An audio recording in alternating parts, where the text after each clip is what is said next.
Bonjour à tous, bonjour à toutes. Pour ceux qui sont nouveaux sur la chaîne, j'avais présenté par mes stories le nouveau projet sur ce cadre de vélo.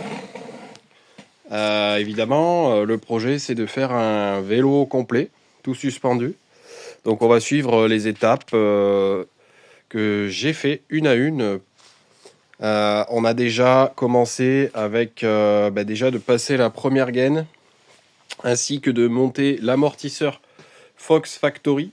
Je vais expliquer pourquoi j'ai monté cet amortisseur.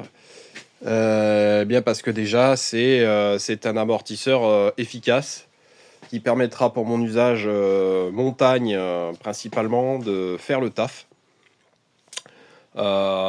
Aujourd'hui, alors on va passer à l'étape suivante. Donc là, je passe un petit peu les détails. Là, sur le cadre, j'ai dû avancer en perçant un peu ici parce que c'était trop étroit pour faire passer cette gaine. Je pense qu'à la base, la gaine est plus petite.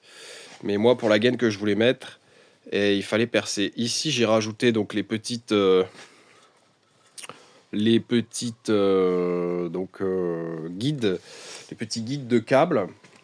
Voilà, donc l'état d'avancement du cadre. Là, j'attends mes commandes d'entretoise parce que là, l'amortisseur n'est pas, on va dire, ajusté dans le cadre. Il manque les entretoises que j'ai commandées, hein, qui sont de la taille définie par le constructeur, c'est-à-dire des 22,2 qui s'encastrent directement ici. Alors aujourd'hui, on va passer à l'étape suivante.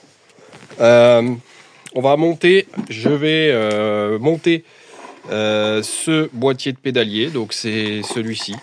Hein, c'est un boîtier de pédalier vissé. Alors, il en existe plusieurs sortes. L'avantage du vissé, c'est que en fait, il y a moins de jeu, il y a moins de craquements. L'installation est plus facile et plus fiable qu'un press-fit normal. Il existe le press-fit. Le press-fit, ça consiste tout simplement à presser donc les deux parties dans le pédalier, dans le cadre qui se trouve ici. Donc on a un outil qui vient presser les deux parties. Sauf qu'avec le temps, avec l'usure, eh bien, on peut s'apercevoir que d'après les commentaires, d'après les témoignages que je peux voir, que ça bouge un peu avec le temps et que ça fait des craquements. Alors on a une solution, c'est cette solution-là que j'ai préférée, hein, qui est pour moi je pense valable, c'est qu'on a un boîtier vissé, hein, en interne, donc parfaitement adaptable donc du coup à ce type de cadre qu'on va monter. Et donc ce boîtier vissé, l'avantage c'est que quand bien même il se desserrerait un petit peu, on pourrait le resserrer facilement de façon ponctuelle ou voilà. Donc voilà, on va monter donc ce petit boîtier de pédalier. Ensuite, on va monter donc ce pédalier, hein, SLX. Alors pourquoi ce choix de pédalier? Bien tout simplement parce que c'est un pédalier donc de 30 dents qui va permettre une meilleure montée, donc un meilleur couple au niveau du pédalage.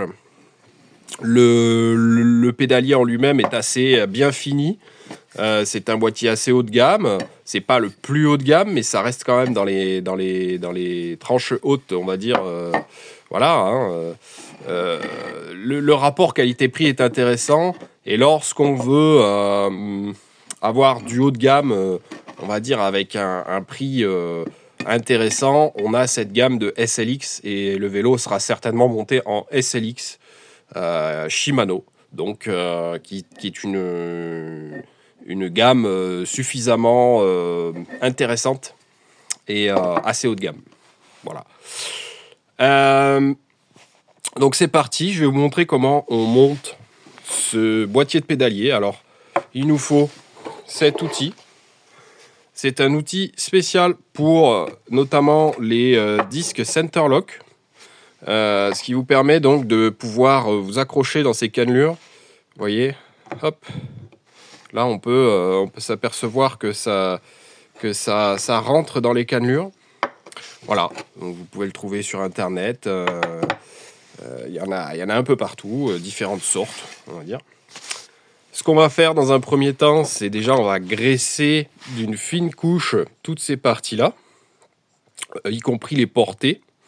Et on va venir insérer donc le boîtier de pédalier dans le cadre. Allez, c'est parti.